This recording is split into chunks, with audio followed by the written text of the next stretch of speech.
Hello, my little mathematicians. Today, I'm going to help you get started on your measures of central tendency homework, where we're asked to find the mean, median, mode, and range, as well as if there's any outliers.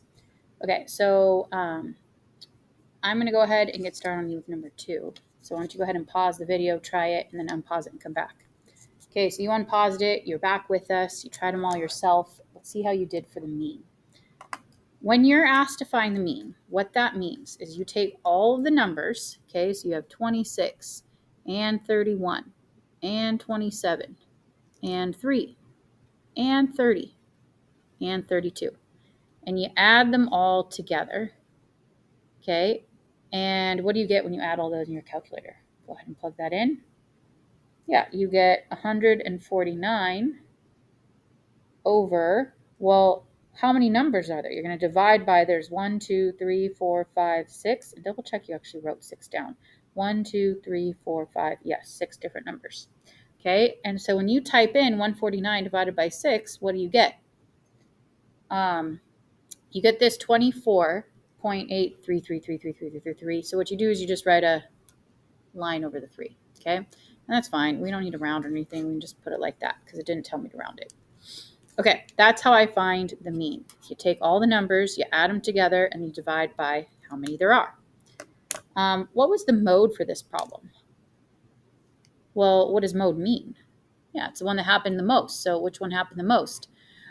Maybe what you might want to do is find the median first, because let's put them all in order, and then they'll be lined up together. So when you find the median, your first step is to put them in order from least to greatest. So the smallest one is 3.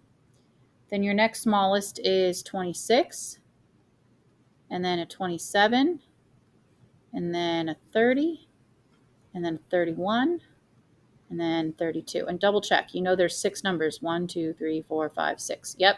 Okay. Did any of them happen more than once? And if, like, several happened more than once, which one happened the most? None of them happened more than once. They all happen the same amount of time. And when they all happen the same amount of time, then that's called no mode. Okay.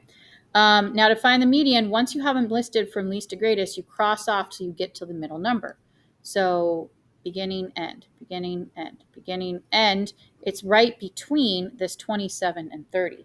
Well, what's between 27 and 30? What's the average of those two numbers? So let's add those two numbers together and then divide by, there's 2 of them.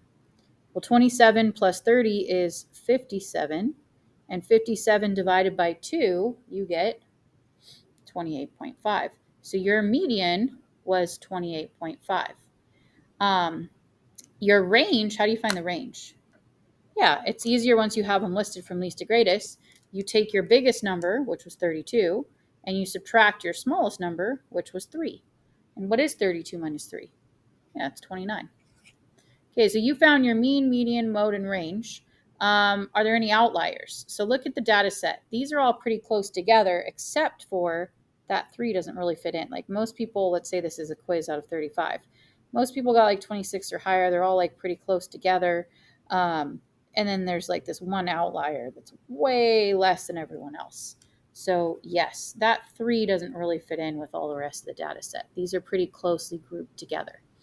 Now, when there is an outlier, there's one piece of data set that's better to use than the others. What's that? Well, if you look, like our mean and median are kind of far off from each other, so that's how we know that there was probably an outlier. And so, again, which one is it messing up with? Well, what is the outlier? It's the 3. Was the 3 really taken into consideration when I found the median? No, it ended up crossing off. What if the number was way big? What if somebody got like a 36, they got above 100% and an extra credit, and that's way higher than anyone else? That still would have gotten crossed off. So whether the median or the outlier is way small or way big, they end up getting crossed off until you get to the middle. So if there's an outlier, you should use the median instead of the mean in order to find the like best representative of the center, because here it throws off the mean value. It makes it like a lot lower than it should be. Like the class overall did pretty well. There was just this one person who did way less than everyone, and he brought the average down. Okay, so we always want to use the median as our representation of the middle of the data if there's an outlier. All right, And there you go, my little mathematicians. That was my hint to you. You got this.